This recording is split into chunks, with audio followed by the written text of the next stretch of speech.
This week's analytical breakdown video, I got my co-host Sprocket with me.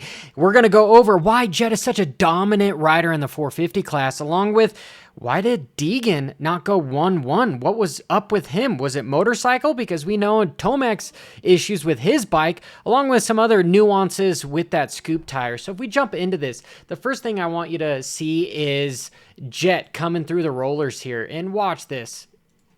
Just incredible. So here, I will back it up just a little bit, and you can see what he does is in the air. He literally is pulling in the clutch. You can see that clutch pulled in by his middle finger. Okay, he's hitting the rear brake, and he's letting that motorcycle dive down, get that front wheel up and over to try to lift that ass end up.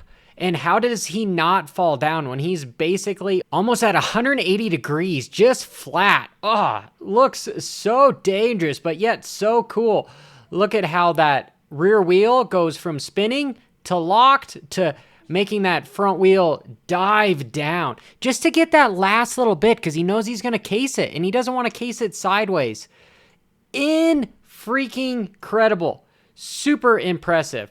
So what happened to him in Moto 2 when he crashed? So he comes through here and he goes the outside where we just talked about the inside. And what happens to him? He was using every bit of the track, was coming way to the inside, and we can see that shift lever foot just get caught up against, and that's what drags him down. Boom, yanks off his shift lever foot because he is just so close to the off camber of the option that it just takes him down. Unfortunate, but he was able to go 18 to first, which is even more incredible. And why was he able to do that? Well, because he wasn't following. This is after Larocco's leap. This was the line, was inside, but he decides to go outside in and just gets right around him. He goes for a berm that there's really nothing there. And we've talked a little bit about it on the channel where when you dive into a big berm, it just slows you down. And where Prado is going right through the stuff and then back through the heavy, deep sand here. And Jett is just going outside in and then using the ass end to sweep around, not dive for the berm, but let it just be there in case he needs it. And therefore it drives forward because there's less friction for the motorcycle. He's able to go faster. You don't always have to hit the berm, and you shouldn't always hit the berm because it's going to slow you down. This is another instance, thanks to Whiskey Throttle, that he grabs the rear brake and grabs the clutch, and you can notice it with that ass end. Right here, you can see the ass end start to slow down. Then the front wheel dives down, and then he releases the clutch, grabs some gas, and it makes this super cool effect here. But this actually was during press day, and I was bummed that I wasn't there. I had some other obligations. However, I digress. This was Jett riding Hunter's bike, which makes me think, why were they riding each other's motorcycles? Well, it was probably because they wanted to make sure, at least Hunter, I'm assuming, wanted to make sure that his motorcycle was working just as well as Jett's. And I want to know if their setup is pretty identical. I want to believe that it's pretty identical. So we all play hard, and we need our trucks to be durable, especially these floor mats. So I'm going to get rid of these rubber mats and go with some TPE, high quality, better fit, better looking 3W mats. So let's get rid of these guys. Boom, out of here. And let's install some nice 3W high quality mats. What I really like about these is they fit really well. Okay, they not only look good, but you can see how well they fit. Boop, boop. And because of the fine custom edges, you're not going to get crumbs underneath. This is probably my favorite part, is how well it wraps around the intricate parts of the Tundra, and it'll be the same on any other vehicle. Where normally a typical mat just ends. Here, I'll show you. Show the comparison of the rubber mats that came with it. These things are a lot more flimsy, and they don't have the extra material built around them. So therefore, I get dirt under these like crazy. So I'm getting rid of these for sure because I don't like getting just stuff underneath, dirt, food, whatever. So get these things out of here.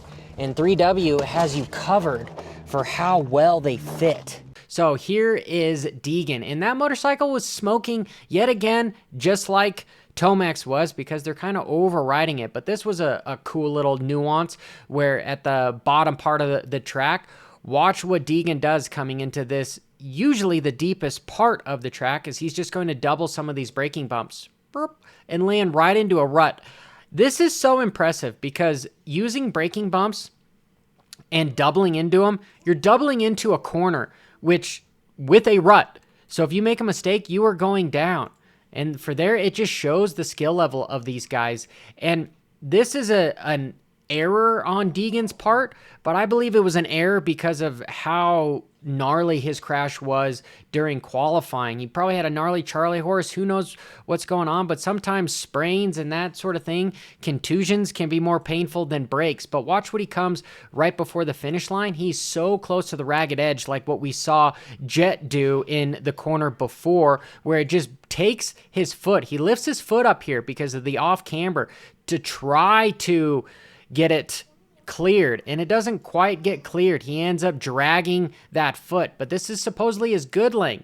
And why do I think that still has anything to do with it? Well, because his hurt leg, which is his left leg, is unable to take the majority of the weight. So he's trying to compensate, and it's not really working the best. And this right here, this was probably the most epic thing that I saw all weekend long, even with somebody that is hurt. The top of the section, after one of the big quads around the tree, watch what he does. He leans back, okay? He gets that front wheel popped up from a braking bump and then just wheel taps it, leaves it front, lands, then jumps again, lands over some big braking bumps coming down this hill. Because if you haven't seen this hill is sort of like a Glen Helen hill if you've ever been to Red Bud. It's not as vertical, but because of the bumps, whew, it's so scary. But here, we'll watch that again, and I'll do it in real time so you can see him wheel tap over, land, and then jump over some of the bumps.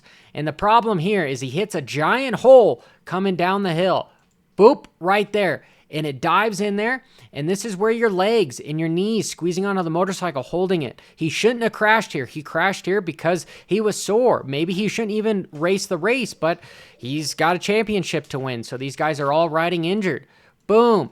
Pops up. He's unable to hold onto the bike, so his legs disconnect, and from there, he gets a little front end snap and hits one of these hard ruts, and it just takes him down and unfortunately hits his head yet again. But why did he crash? Reason why he crashed is because he wasn't able to hold on because of what happened in qualifying. This gnarly Charlie horse or whatever this was, smacking his leg. I mean, I guess if you go beat the crap out of your inside leg, almost like those UFC fighters that they just go after the leg, it becomes unstable, and all of the inertia went straight onto that hip of his. So unfortunate for him, he is down for the count, but he was able to come back from a 14-2 for 5th overall, which is still pretty impressive.